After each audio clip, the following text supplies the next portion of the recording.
Yeah. What about the governance piece? Because one of the things we have not talked about is you had no board and you had no CFO. And that should have been a red flag, frankly, for all of us. So interestingly, in some ways we had too many boards. We had... Oh, goodness. Hopefully we're going to get him back in just a moment, if we can. Thank you for indulging us. We are almost finished with this interview. Are we going to get him back? Hang tight just for 1 second, if we could. Can we try to bring Sam back just to complete this interview? Thanks, everybody, for sticking with us. We are going to be back with Sam Bankman-Fried, I believe, in just literally a moment as they connect the feed. Sam, thank you for coming back.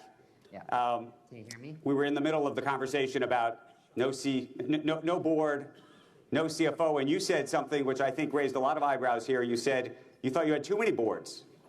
Yeah. And can you hear me here? Yep, we can all hear you. Good? Yep, cool. So we didn't talk about much, but there's a board of FTX Japan, there's a board of FTX US derivatives, FTX Australia, FTX Singapore, FTX Europe. We had, I think, more than a dozen boards when you look at all of the entities put together.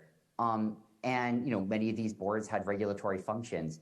I think the problem to some extent was, okay, sure, you have all these boards, but at the end of the day, when push comes to shove, who's the person who's in charge of global, or the board, or the function that's in charge of global site customer risk management?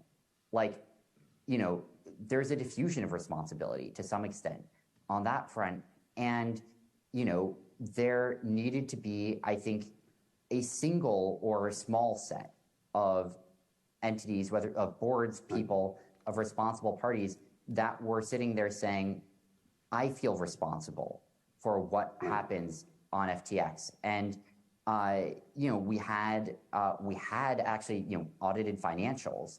From the FTX finances perspective, we had infrastructure, but from the customer risk and finances